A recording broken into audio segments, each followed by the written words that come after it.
Hello, I'm Cressida and I'm reading How to Train a Dragon, How to Be a Pirate, and we've got to a really quite a scary chapter which is called The Worst Day of Hiccup's Life So Far, which is a tricky one because he's already had quite a tricky time in his life. So they've got to the Isle of the Scullions in chapter 10, and no birds are calling from the cliff tops. There's no sign of life, except for these worryingly enormous holes dotted all over the landscape. Those must be the Scullions' burrows, thought Hiccup. They were larger than any burrows Hiccup had ever seen before. Some of the holes were as big as the front door of the great hall. They must be somewhere down there, thought Hiccup, swallowing hard. Because there were no animals or birds and no winds on such a calm day, there was an eerie silence, except for one terrifying sound. Imagine the set your teeth on each edge screech of a chalk scratching on a blackboard, multiplied hundreds of times over. It was the sort of noise you might get if you were sharpening 1,000 knives on 1,000 stones, but it was far more excruciating than that. It sent all of Hiccup's nerve ends wincing and jangling, even as he realised what that horrible rhythmic scratch, scratch, scratch was. It was the sound of the Scullions sharpening that extra long claw of theirs on a rock deep within their burrows. This was a practice Hiccup knew about but had never actually heard in real life before, called sleep sharpening. Hiccup took a deep breath. Well, at least we know they're asleep, he thought. That is looking on the bright side. The hooligans had to row 3/4 of the way round the island before they found a place where the boats could land safely. It was a wide open bay, again with that strange blood-red sand. Alvin stood up to make a speech. Every dragon on the boat hissed and growled warningly as he spoke. I wanted to wish everybody the best of Viking luck, he said, smiling smoothly and easily. To my great sadness, I will not be able to join you on the quest. Nothing would give me greater pleasure than to risk my life in this glorious enterprise, but even though I have washed thoroughly, I am afraid my smell is so strong to dragons that it might just put the whole operation in jeopardy. I shall just stay here and look after the boats. How very kind of Alvin. And it was all his idea in the first place, said Toothless, outraged in Hiccup's ear. So, see what Toothless means, an outcast and a coward. Stirk patted his friend sympathetically on the back. Very noble of you, Alvin, he whispered loudly. It was difficult not to whisper, even though the creatures had no ears to hear with. I'm sorry you had to miss out on all the fun. OK, men, find yourself a partner, fan out across the island, and if nobody finds anything at all, we'll meet back here in an hour. Fireworm was in a frenzy of excitement as soon as they landed. She had clearly scented something already and was dying to follow it up, her tail thrashing, whimpering and dribbling with her eagerness to be off. Now, no following us, grinned Snotlout, aiming a kick at Hiccup as he and Dog's Breath hurried after her. Hiccup and Fishlegs stood looking at Toothless, but Toothless was showing no such joy at the task ahead. He sat calmly on the sand, licking his tail in a thoughtful fashion. Fishlegs' dragon Horicow had already fallen asleep under a bench on the boat, so she was going to be no help. Can you sniff anything? Whispered Hiccup. Hopefully, Toothless sniffed. Pooh, he said, disgusted. Look, fine limpets and sun-baked scullions. Yucky. Let's get out of here. No, whispered Hiccup. Treasure, gold, jewels, that sort of thing. And he added craftily, I'm sure a toothless daydream like yourself can sniff far better than a mere monstrous nightmare.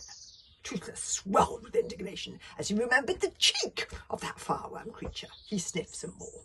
Toothless has got a slight cold, he said with dignity, but that doesn't bother us aristocrats. There might be something coming from over there. And he waved a claw vaguely over towards the left. So Hiccup drew his too-big sword and they set off, keeping a sharp eye out for any scullions that might be awake. They waded through waist-high ferns and endless heather, much as they might have done on Burke. And at one point they passed a gigantic footprint in the mud. Hiccup knelt down to examine it. Woden preserve us, he murmured. This means the scullion is about twice as big as we previously thought. No question that it had beat the bloody Crocodile in 1-to-1 combat then, said Fishlegs, unable to stop himself from laughing hysterically. Oh, this is great. On top of everything else, I'm going crazy. Hiccup was feeling nervous about so many different things. It was difficult to concentrate on which worry to worry about most. He had to find the treasure. It was bad enough being the worst sword fighting trainee ever, but if he didn't find this treasure that the heir was supposed to find, then his father was going to be really disappointed, and Hiccup hated disappointing his father, even though he had had lots of practice at it. What if Snotlout found the treasure? Hiccup went cold and clammy at the thought. He looked doubtfully at Toothless, who was hitching a ride, perched on Fishlegs' spade. There he is, hitching a ride. He had shown no promise whatsoever when they had been practising on Burke. But Toothless had triumphed in a crisis before. When Hiccup was swallowed, you remember, in book 1, this happened in book 1, this one, by a sea dragonus giganticus maximus, Toothless had flown up the monster's nostril, causing him to sneeze and saving Hiccup's life. So he did have hidden and surprising depths. Maybe he was a hidden sniffer as well as a hidden hero. Maybe he really had caught a whiff of something. Maybe...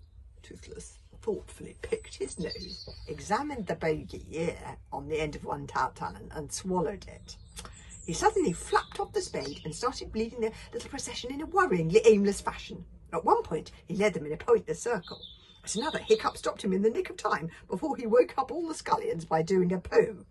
Finally, he settled on a small, grassy patch at the top of a little hill. He sat down and scratched his ear.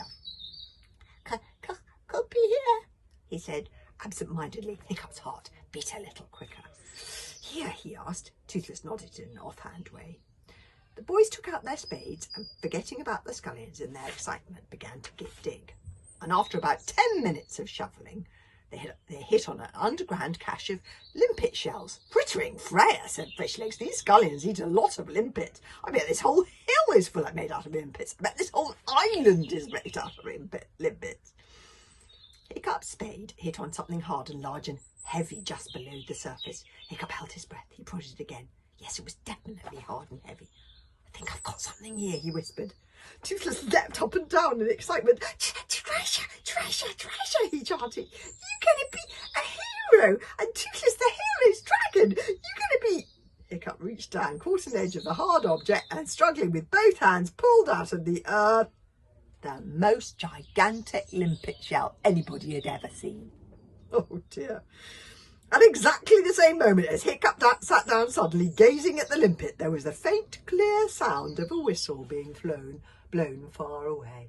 Beep! Useless, said Hiccup, staring at the limpet. I really am useless. This is the second time the gods have sent me a sign. The first time they sent me a minuscule dragon, 3 times smaller than anyone else's.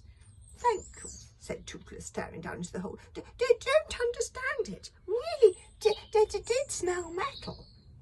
This time they sent me a gigantic limpet. It's the most enormous limpet I've ever seen, said Fishlegs in awe. I think you may have discovered a whole new species.